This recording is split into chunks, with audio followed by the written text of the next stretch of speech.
अखाड़ा में आपका एक बार फिर से स्वागत है। यूक्रेन से जारी जंग के बीच रूस की सेना जहां कीव समेत यूक्रेन के कई शहरों में ताबड़तोड़ हमले कर रही है, वहीं कई इलाकों में यूक्रेन के सैनिक भी इसका मुंहतोड़ जवाब दे रहे हैं। यूक्रेन की सेना ने ऐसा ही एक वीडियो जारी किया है और रूस के टैंक को तबाह करने का दावा किया है। बताया जा रहा है कि यूक्रेन के सैनिकों ने रूस के टैंक पर हमले किए, जिसके बाद टैंक में आग लग गई और फिर उसमें तेज धमाका हुआ। ये तस्वीरों में आप देख सकते हैं कि लगातार हमलों के बाद जोरदार धमाका इस टैंक में होता है और टैंक पूरी तरह से धू धू करके जल रहा है।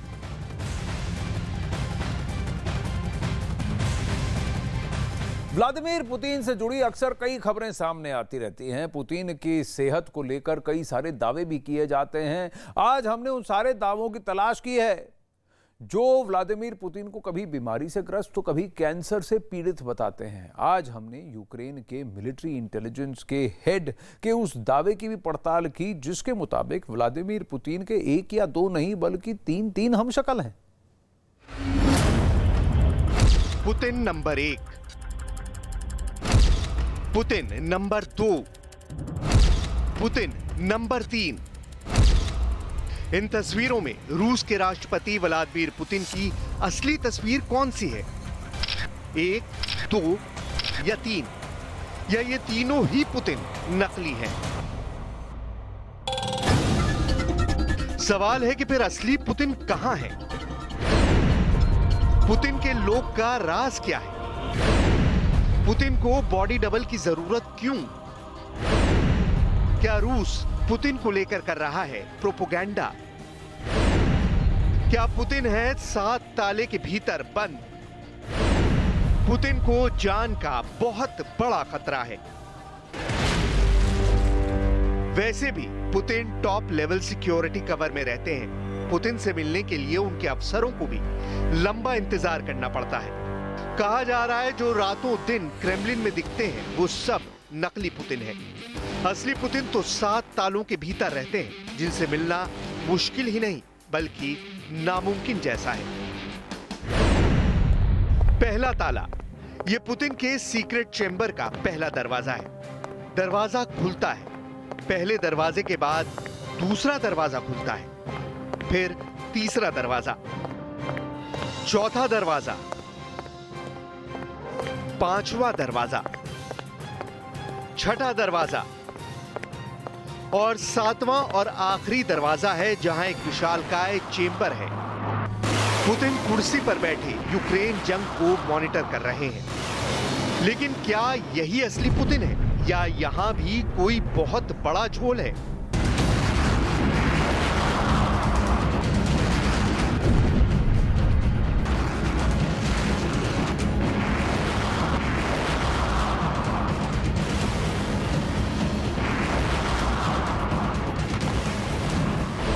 सवाल है क्या वाकई पुतिन के तीन हमशक्ल तैयार किए गए हैं? अगर ये सच है तो 3 हमशक्लों के बीच किसके हाथों में है रूस की कमान? यूक्रेन जंग में पुतिन के कई फैसलों ने दुनिया को हैरान किया है। पुतिन की युद्ध नीति पर बड़े बड़े सवाल उठे हैं। आखिर जिस रूस की ताकत का लोहा पूरी दुनिया मानती है, वो यूक्रेन के खिलाफ इतना बेबस कैसे हो गया? कैसे यूक्रेन के खिलाफ पुतिन की सेना जीते हुए इलाकों को हारती जा रही है? यूक्रेन की खुफिया एजेंसी के प्रमुख मेजर जनरल काइरिलो बुडानोव ने दावा किया है कि दुनिया को कंफ्यूज करने के लिए इस वक्त पुतिन के तीन बॉडी डबल मौजूद हैं। यूक्रेन की मिलिट्री इंटेलिजेंस के प्रमुख ने जो कहा उसे बहुत ध्यान से सुनने और समझने की जरूरत है। पुतिन कितने भी खराब हों, लेकिन वो मूर्ख नहीं थे। इस युद्ध को देखकर नहीं लगता कि असली पुतिन युद्ध के फैसले ले रहे हैं। यूक्रेन के मिलिट्री इंटेलिजेंस हेड जो दावा कर रहे हैं वो चौंकाने वाला है। पुतिन के हमशक्लों ने प्लास्टिक सर्जरी कराई है। पुतिन के ये बॉडी डबल प्लास्टिक सर्जरी की ही बदौलत पुतिन के जैसे दिखाई देते हैं। इसलिए बड़ा सवाल ये भी उठता है कि क्या असली पुतिन वाकई जिंदा है? ये सवाल इसलिए भी उठ रहे हैं क्योंकि जब से जंग शुरू हुई है तब से कई बार पुतिन की सेहत खराब होने का दावा किया जाता रहा है। यूक्रेन के मिलिट्री इंटेलिजेंस के प्रमुख के मुताबिक खास मौकों पर हमने पुतिन के हमशक्लों को देखा है, लेकिन अब यह आम हो चुका है। हम 3 लोगों के बारे में जो जानते हैं, जो कि दिखते रहे हैं, लेकिन वो कितने हैं ये हम नहीं जानते। पुतिन की तरह दिखने के लिए सभी ने प्लास्टिक सर्जरी करा रखी है। अब हमारी रिसर्च में ये बात भी सामने आई है कि इंटरनेट पर पुतिन की सेहत को लेकर जितनी खबरें हैं वो सब आधी अधूरी हैं। सच की तलाश में जो हमारे हाथ लगा है वो इस स्पेशल रिपोर्ट में देखिए। ये पहली बार नहीं है जब पुतिन के हमशक्ल को लेकर पूरी दुनिया चौंक गई हो।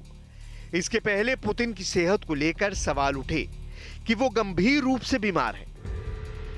पश्चिमी मीडिया के कुछ हिस्सों में तो यहां तक कहा गया कि पुतिन इतनी बीमारियों से ग्रस्त हैं कि उनका बच पाना मुश्किल है। फिर कहा गया कि पुतिन को कैंसर है और अपनी जिंदगी की आखिरी सांसें गिन रहे हैं। फिर कहा गया पुतिन तो जिंदा नहीं है, उनकी मौत हो चुकी है और रूस की सरकार इस सच को छुपाए रखना चाहती है। जुलाई में भी जब पुतिन ईरान की राजधानी तेहरान पहुंचे तो कहा गया कि ये नकली पुतिन है, यानी बॉडी डबल। कुछ रिपोर्ट्स में यह दावा किया गया कि ईरान यात्रा पर नजर आए व्लादिमीर पुतिन असली पुतिन नहीं बल्कि उनके बॉडी डबल का इस्तेमाल किया गया। ब्रिटिश अखबार डेली स्टार ने यूक्रेन के खुफिया प्रमुख के हवाले से यह दावा किया कि पुतिन ने शिखर सम्मेलन में अपने आगमन के लिए बॉडी डबल का इस्तेमाल किया होगा। Intelligence supremo major general Kyrylo Budanov ने तब कहा था कि पुतिन जैसा दिखने वाला कोई व्यक्ति ईरान और तुर्की के राष्ट्रपति से मिलने के लिए तेहरान जा सकता है। पुतिन के शब्द, उनके हाव भाव, उनकी शैली का बारीकी से विश्लेषण किया जा रहा है। पूरी दुनिया की निगाहें इस वक्त पुतिन पर ही जमी है, क्योंकि यूक्रेन की जलती जमीन का समाधान सिर्फ पुतिन के पास है। लेकिन सवाल है कि किस पुतिन के पास? पुतिन की जिंदगी का हर पन्ना रहस्य और रोमांच से भरा है। उनकी लाइफ सीक्रेट को लेकर कुछ भी पक्के तौर पर नहीं कहा जा सकता। वैसे भी चीन, उत्तरी कोरिया, क्यूबा, ईरान जैसे देशों में कोई भी गोपनीय जानकारी आसानी से बाहर नहीं निकलती है।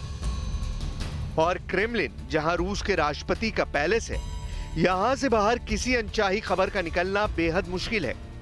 पुतिन पिछले 1-2 महीने में शारीरिक तौर पर कब, कहां दिखे, इसकी पूरी डिटेल आपको दिखाएंगे। लेकिन उससे पहले पुतिन के असली नकली होने पर संदेह क्यों किया जा रहा है, इसे समझने की कोशिश करते हैं। दावा किया जा रहा है कि भले ही पुतिन के ये बॉडी डबल उनकी तरह दिखते हैं, लेकिन अगर कुछ चीजों पर गौर किया जाए तो फर्क साफ पता चलता है।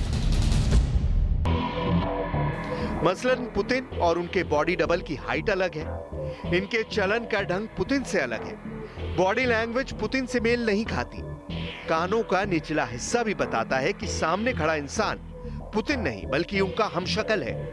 इतना ही नहीं, पुतिन के बॉडी डबल की उम्र भी बताती है कि इस वक्त यूक्रेन युद्ध में रूस की तरफ से दुनिया को सबसे बड़ा धोखा दिया जा रहा है।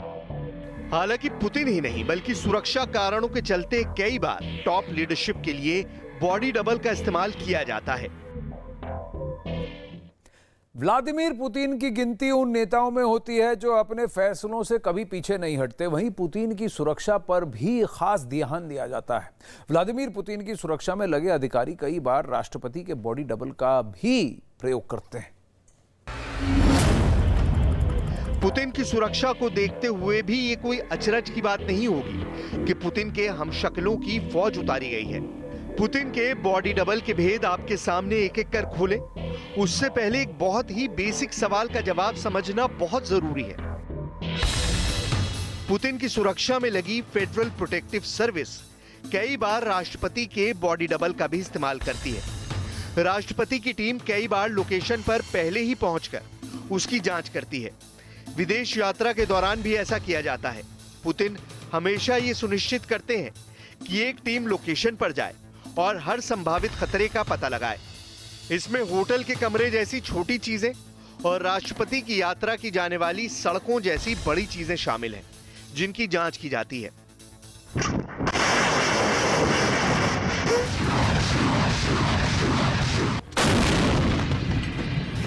रूस यूक्रेन युद्ध से इस वक्त पूरी दुनिया खौल रही है। पुतिन के परमाणु हमले को लेकर कभी हां कभी ना की नीति ने न्यूक्लियर वॉर को लेकर पूरी दुनिया में हड़कंप पैदा कर दिया है।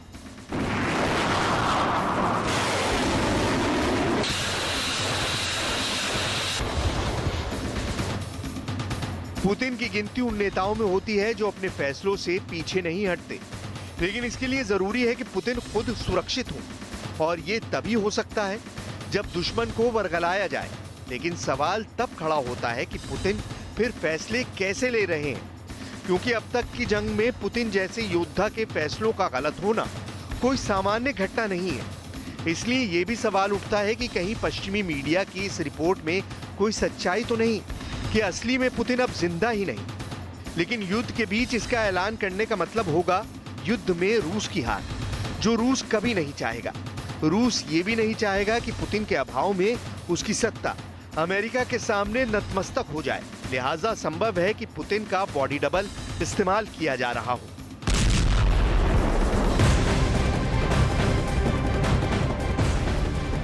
बड़ी खबर रूस यूक्रेन युद्ध से जुड़ी हुई सामने आ रही है। अब खबर यह है कि यूक्रेन में इस वक्त एक एनर्जी क्राइसिस बन रहा है।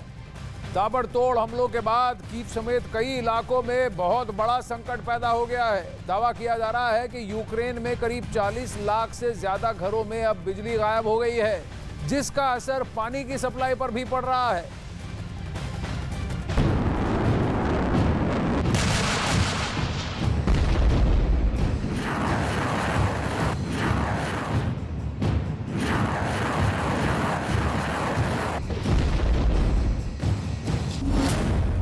ठंड से मरेंगे,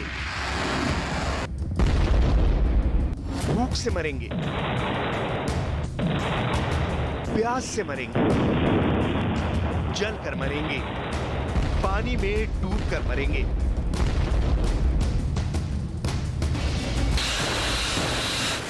पुतिन की मिसाइलें यूक्रेन में हर तरफ मौत बरसाने में लगी हुई हैं। मिसाइल का सिस्टम एक ही है, लेकिन पुतिन की मिसाइलें अब इतनी चालाकी से चलाई जा रही हैं, एक नहीं कई तरह से मौत होने की आशंका नजर आने लगी है। पुतिन अभी न्यूक्लियर अटैक नहीं कर रहे हैं, लेकिन यूक्रेन के अंदर वो जो हालात पैदा कर रहे हैं वो न्यूक्लियर अटैक से भी बदतर हैं। पुतिन के नए आर्मी चीफ सर्गेई सुरोविकिन का दिमाग बहुत तेजी से चल रहा है और जेलेंस्की का दिल बैठा जा रहा है कि पता नहीं अब आगे क्या होने वाला है। दूसरी तरफ कई अखबार दावा कर रहे हैं कि जेलेंस्की यूक्रेन को बनाने जा रहे हैं एक न्यूक्लियर चेंबर। ये वैसे ही है जैसे हिटलर ने बनवाए थे, डेथ चेंबर की तरह। यानी दावा यह किया जा रहा है कि यूक्रेन के अंदर जेलेंस्की खुद अपने ही नागरिकों को न्यूक्लियर चेंबर में मरवा देंगे और इसके लिए डर्टी बम का इस्तेमाल किया जाएगा। क्या ये दावे सही हैं? आखिर जेलेंस्की खुद अपने ही आदमियों को मरवाने की प्लानिंग में क्यों जुटे हुए हैं? सच क्या है? सारे सवालों का जवाब देंगे, लेकिन सबसे पहले आपको पूरे यूक्रेन की तस्वीरें दिखाते हैं। कैसे बीते 24 घंटे के दौरान पुतिन ने नई स्ट्रैटेजी बनाकर यूक्रेन के अहम ठिकानों पर हमले कर दिए हैं। पहले देखिए ये तस्वीर, कैसे नाइपर नदी के ऊपर बने बांध को रूस की आर्मी ने उड़ा दिया है और पूरा आसमान धुआं धुआं हो गया है। ये एक और लेटेस्ट तस्वीर देखिए, नाइप्रो के पास टॉकमाक में रूस ने S-300 से अटैक किया है। 31 अक्टूबर को सुबह 7 बजे से यूक्रेन पर हमले शुरू किए गए और कुछ ही घंटों में पूरे यूक्रेन के अंदर क्रूज मिसाइलों से 50 हमले कर दिए गए। ये हमले X-101 और X-555 मिसाइल से किए गए। देखिए, ये हैं वो खतरनाक मिसाइलें जो लड़ाकू विमानों से जमीन पर हमला करती हैं। ये मिसाइलें 400 से 500 किलोग्राम के बीच में होती हैं और 5,500 किलोमीटर के दायरे में कहीं भी अटैक कर सकती हैं। एक और बड़ी खबर रूस यूक्रेन युद्ध से जुड़ी हुई आ रही है।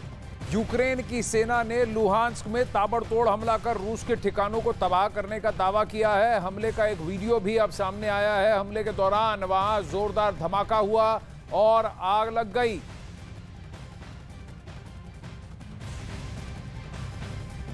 लेकिन भले ही यूक्रेन काउंटर अटैक की बात करे और रूसी ठिकानों को उड़ाने की बात करे, लेकिन उस यूक्रेन के निवासियों की जो एनर्जी क्राइसिस है वो व्लादिमीर वोलोदिमीर ज़ेलेंस्की की कमर तोड़ सकती है। दावा किया जा रहा है कि पुतिन ने कीव में चुन चुनकर ऐसे लोकेशंस पर हमले किए हैं कि वहां लोग पानी और बिजली के लिए तरस गए हैं। एक तरफ जहां ज्यादातर घरों में बिजली नहीं है, वहीं लोग पीने के पानी को लेकर भी बहुत ज्यादा परेशान हैं।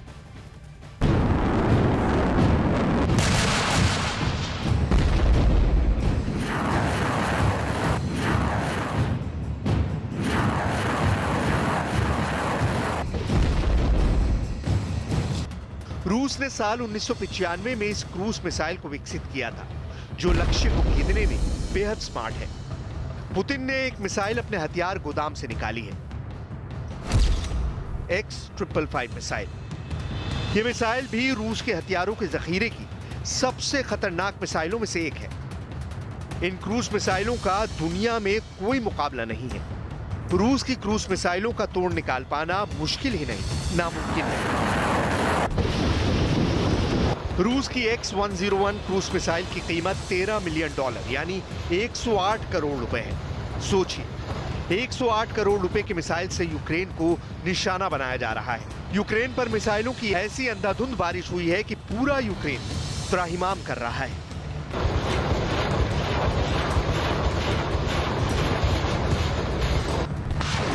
पूरे यूक्रेन में कुल 50 मिसाइल हमले हुए हैं, लेकिन इनमें से 10 हमले यूक्रेन की राजधानी कीव के अंदर किए गए। रूस के मिसाइल हमले इतने अंधाधुंध और जबरदस्त थे कि एक मिसाइल यूक्रेन के बाहर मोल्दोवा नामक देश में जाकर गिरी है। हालांकि इस मिसाइल से मोल्दोवा के अंदर अभी किसी की मौत की खबर नहीं है, लेकिन जिस तरह अंधाधुंध मिसाइल अटैक हुए हैं, समझना मुश्किल नहीं है कि पुतिन के सब्र का बांध अब टूट रहा है। अब सवाल ये उठता है कि आखिर अचानक पुतिन ने इस ताबड़तोड़ हमले का आदेश क्यों दिया। दरअसल रूस ने यूक्रेन पर यह आरोप लगाया है कि ब्लैक सी के अंदर रूस के फ्लीट पर यूक्रेन की तरफ से हमला करवाया गया है। इस हमले का बदला लेने के लिए पुतिन ने कीव और यूक्रेन के अंदर क्रूज मिसाइलों के हमलों की झड़ी लगा दी।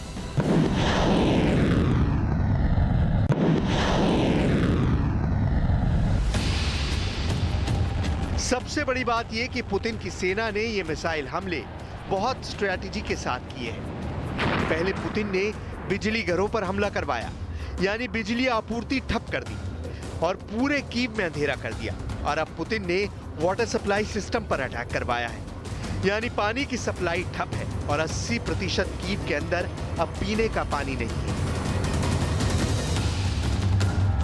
आप समझ सकते हैं कि यूक्रेन में न्यूक्लियर अटैक से भी बुरे हालात पैदा करने की कोशिश लगातार जारी है। पिछले 250 दिनों में जब से यह युद्ध शुरू हुआ है और रूस ने यूक्रेन पर हमला किया है, रेल, रोड, पावर, पानी, इस पर व्लादिमीर पुतिन ने अटैक नहीं किया था, लेकिन अब पिछले 4-5 दिनों से ये अटैक बहुत ज्यादा तीव्र हो रहे हैं। दावा किया जा रहा है कि पुतिन ने कीव में चुन चुनकर ऐसे लोकेशंस पर हमले किए हैं जहां लोग पानी और बिजली के लिए तरस गए हैं। एक तरफ जहां ज्यादातर घरों में बिजली नहीं है, वहीं अब लोग पीने के पानी के लिए भी जूझ रहे हैं। कई जगह ये बात भी कही जा रही है कि अब न्यूक्लियर अटैक से बदतर हालात अब वहां बन चुके हैं। दावा किया जा रहा है कि पुतिन की स्ट्रैटेजी ने यूक्रेन में एटम बम के हमले से भी ज्यादा बदतर हालात बना दिए हैं। हालांकि ज़ेलेंस्की भी इस दहशत को रोकने के लिए पूरी कोशिश में लगे हुए हैं। आखिर क्या है ज़ेलेंस्की का प्लान, देखिए ये रिपोर्ट।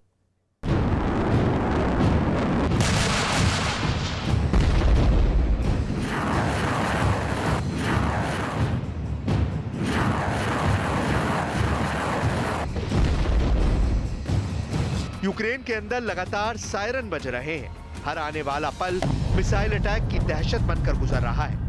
अब ज़ेलेंस्की के पास इस दहशत को रोकने का उपाय आखिर क्या है? एक इंटरनेशनल न्यूज वेबसाइट ने दावा किया है कि ज़ेलेंस्की अपने ही देश के कुछ इलाकों को न्यूक्लियर चेंबर बना देंगे, यानी ज़ेलेंस्की यूक्रेन के अंदर खुद ही डर्टी बम का अटैक करवा देंगे ताकि वो रूस पर इल्जाम लगाकर विक्टिम कार्ड खेल सके। दरअसल डर्टी बम न्यूक्लियर बम की तरह ही होता है।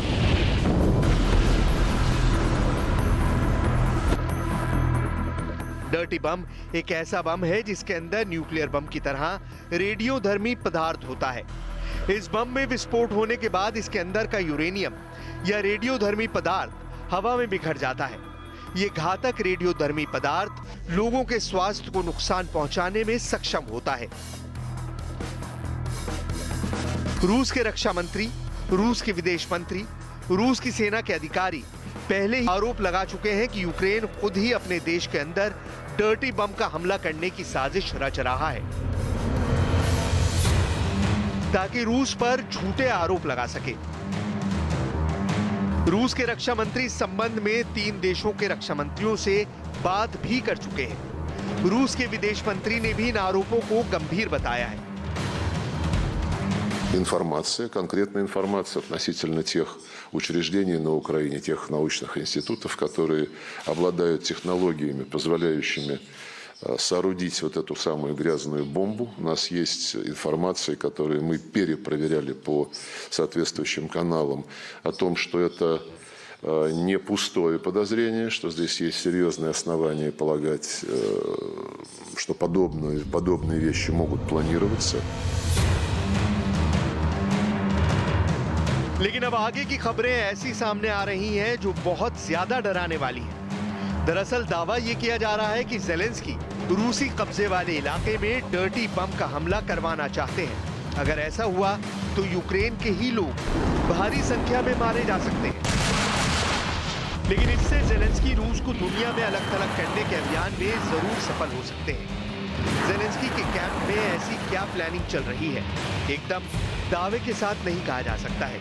लेकिन ज़ेलेंस्की ने सार्वजनिक बयान देकर इससे इनकार किया है और उल्टे आरोप रूस पर लगा दिया है कि वो यूक्रेन पर डर्टी बम से हमले की प्लानिंग कर रहा है।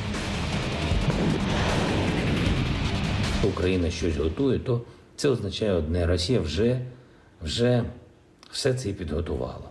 Вважаю, що зараз світ повинен максимально жорстко відреагувати.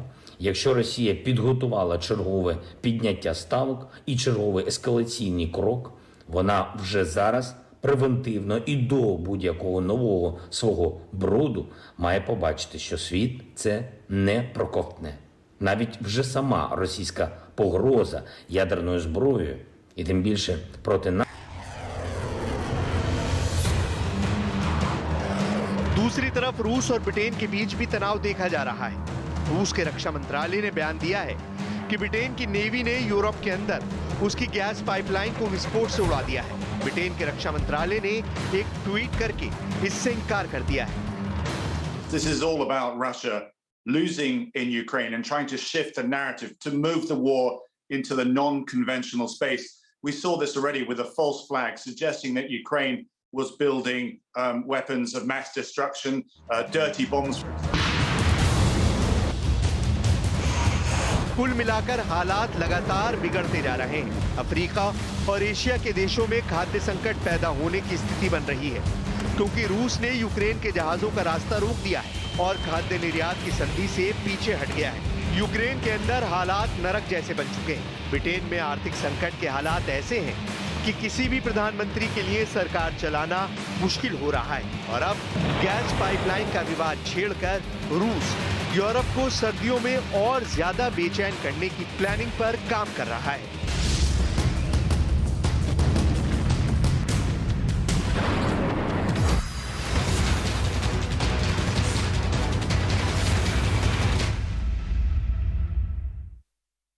नमस्कार, आप देख रहे हैं न्यूज 18 इंडिया और मैं हूं आपके साथ अनुपमा झा। दोपहर के 2 बज चुके हैं। वक्त हो चला है देश और दुनिया की तमाम बड़ी खबरें आप तक पहुंचाने का, लेकिन सबसे पहले नजर डालेंगे ताबड़तोड़ 50 पर।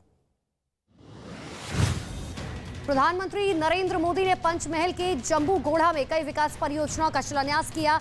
पीएम के साथ मौजूद रहे गुजरात के सीएम भूपेंद्र पटेल।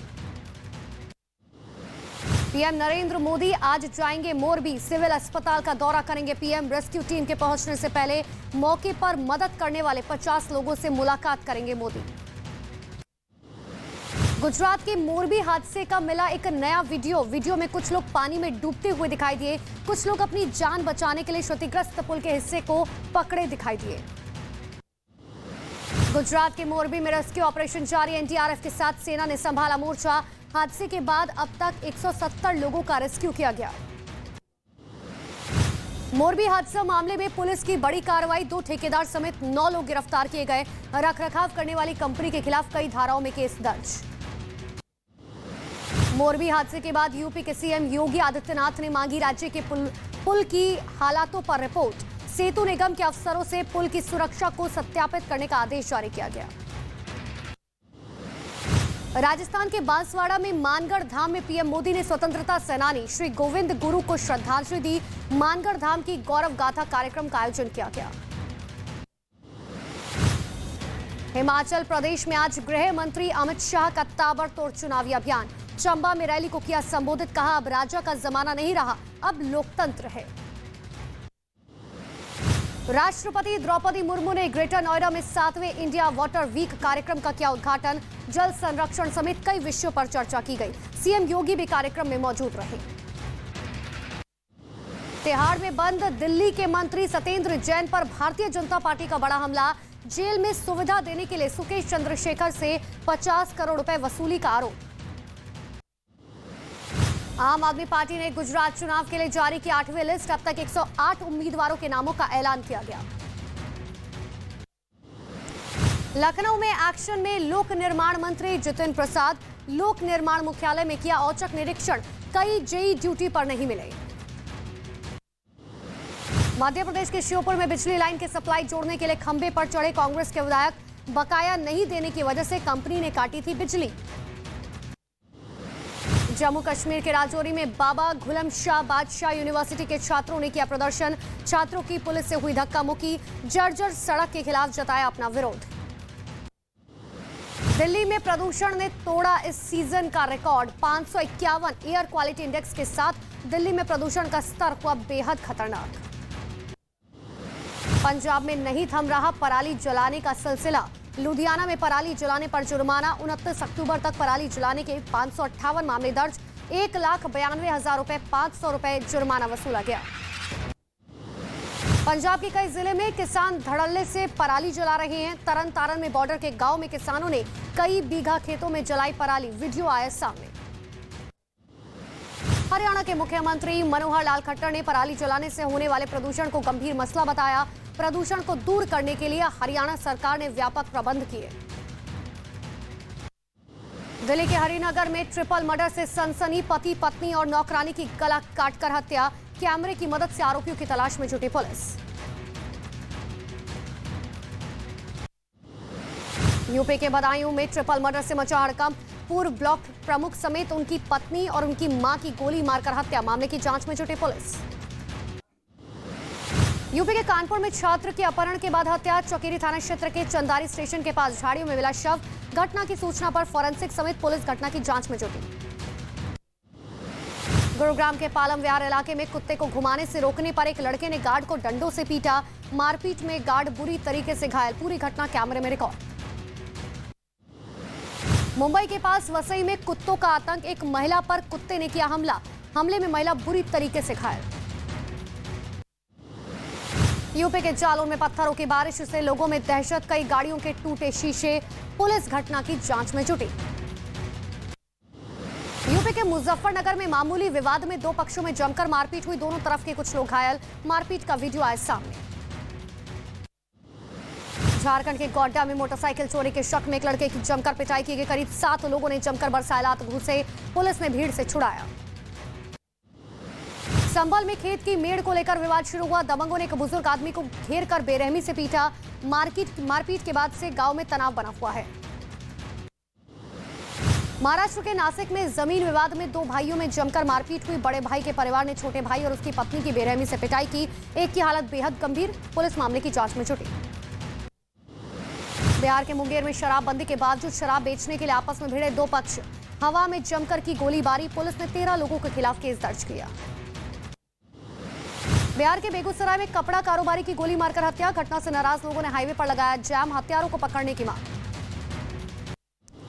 महाराष्ट्र के भंडारा में बैंक ग्राहक सेवा केंद्र से 2.5 लाख रुपए ले उड़े दो लुटेरे। पूरी घटना कैमरे में रिकॉर्ड हुई। पुलिस दोनों आरोपियों की तलाश में जुटी। बिहार में बेखौफ है बदमाश। पूर्वी चंपारण में एक कपड़ा व्यापारी से की 5 लाख रुपए की लूट। चकिया थाना क्षेत्र की घटना। वसूली कर लौट रहा था कपड़ा व्यापारी। मुंबई के पास डोंबिवली से हैरान करने वाला एक मामला आया सामने, जहां एक आदमी ने पुलिस स्टेशन पहुंचकर दोस्तों के साथ डांस का वीडियो बनाया। दिल्ली में नरेला के इंडस्ट्रियल एरिया में प्लास्टिक के जूते चप्पल बनाने की फैक्ट्री में लगी आग। आग में 3 मजदूर झुलसे। पुणे के यारवाड़ा इलाके में रोडवेज की बस में लगी आग। सभी यात्रियों को सुरक्षित निकाला गया। हादसे के वक्त बस में 42 यात्री सवार थे। महाराष्ट्र के पुणे में एक बिल्डिंग में लगी भीषण आग। फायर ब्रिगेड की 5 गाड़ियों ने आग पर काबू पाया। किसी के हताहत होने की कोई खबर नहीं। छत्तीसगढ़ के सूरजपुर में मोटरसाइकिल में लगी भीषण आग। बाइक जलकर हुई राख। आसपास के लोगों ने आग पर काबू पाया। पुलिस घटना की जांच में जुटी। देहरादून के जंगल में ट्रैकिंग के दौरान 5 लोगों की मौत। एसडीआरएफ की टीम शव की तलाश कर रही है। आंध्र प्रदेश के विजयवाड़ा से शारजाह के लिए अंतर्राष्ट्रीय उड़ानें अब शुरू हुई। अब सीधे शारजाह जा सकते हैं यात्री। सोमवार और शनिवार को उपलब्ध रहेंगी ये सेवाएं। चेन्नई में बारिश के बाद शहर के कई हिस्सों में भरा पानी। बीच सड़क में गड्ढे में फंसा ट्रक। लोगों को आवाजाही में बेहद दिक्कतें। झारखंड के हजारीबाग में हाथियों का आतंक। किसानों की सैकड़ों बीघा धान की फसल हुई बर्बाद। वन विभाग की टीम ने हाथियों को खदेड़ने में जुटी। महाराष्ट्र के नासिक में पकड़ा गया तेंदुआ। दरना नदी के पास रखे पिंजरे में फंसा। वन विभाग की टीम तेंदुए को कब्जे में उसने लिया। पश्चिम बंगाल के सुंदरवन में बाघिन की चहलकदमी कैमरे में रिकॉर्ड हुई। अपने बच्चों के साथ देखी गई बाघिन। यूपी के कासगंज के गांव में मगरमच्छ घुसने से ग्रामीणों में दहशत। सूचना पर पहुंची वन विभाग की टीम ने मगरमच्छ का किया रेस्क्यू। चीन के वुहान में लॉकडाउन के ऐलान के बाद शहर में हलचल हुई तेज। बाजार में खरीदारी करने वालों की भीड़ उमड़ी। सड़कों पर लगा जाम। फिलीपींस में नालगा तूफान का कहर। अब तक 105 लोगों की मौत। 19 लाख से ज्यादा लोग हुए बेघर। हजारों एकड़ में लगी फसल बर्बाद। यूक्रेन ने रूस के ताबड़तोड़ हमलों पर दिया करारा जवाब। खेरसॉन में रूस के 2 हेलीकॉप्टर्स को मार गिराया। यूक्रेन ने 24 घंटे में रूस के 1000 सैनिकों के मारे जाने का दावा किया। यूक्रेन के लगातार रूस की सेना पर ताबड़तोड़ हमले। यूक्रेन का दावा। बखमुट जिले के बेस्टोवो गांव के पास उसने रूस के Mi-8 को मार गिराया। वेनेजुएला में मूसलाधार बारिश के बाद बाढ़ जैसे हालात। पूरे शहर की सड़कों पर भरा पानी। एक कार पानी में समाई। घरों में पानी भरने से लोगों को हो रही हैं दिक्कतें। और ऑस्ट्रेलिया के एडिलेड में लगातार हो रही बारिश का कल भारत और बांग्लादेश के मुकाबले पर पड़ सकता है असर। भारत के सेमीफाइनल टिकट के लिए मैच बेहद अहम।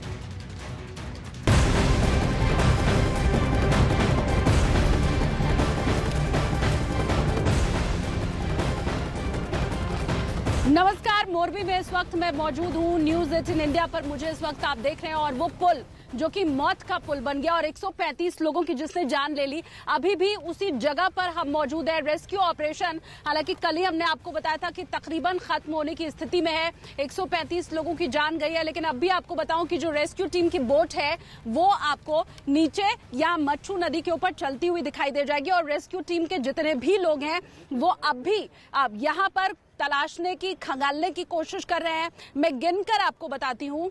मुझे 1 2 3 4 5 6 7 8 9 10 11 12 बोट इस वक्त यहाँ मच्छू नदी के ऊपर, उधर कोने में एक और बोट मुझे दिखाई दी। कुल 13 बोट अब भी चलती हुई यहाँ पर दिखाई दे रही है। और कल तकरीबन 22 से 23 रेस्क्यू टीम की बोट यहाँ पर मौजूद थी। तो तब से लेकर के अभी तक इस बोट की संख्या में कमी जरूर आई है, लेकिन रेस्क्यू टीम के जो लोग हैं वो अब भी यहाँ चारों तरफ घूमकर, अगर कोई गुमशुदा अब भी है जिसकी तलाश नहीं हो पाई है या किसी का अपना अगर खोया हुआ है जिसके बारे में कहीं किसी लिस्ट में कोई जगह नहीं है, तो उसे ढूंढने की कोशिश की जा रही है। इसके साथ ये भी आपको बताऊं कि प्रधानमंत्री नरेंद्र मोदी चूंकि शाम 4:30 बजे यहीं मोरबी पहुंचने वाले हैं।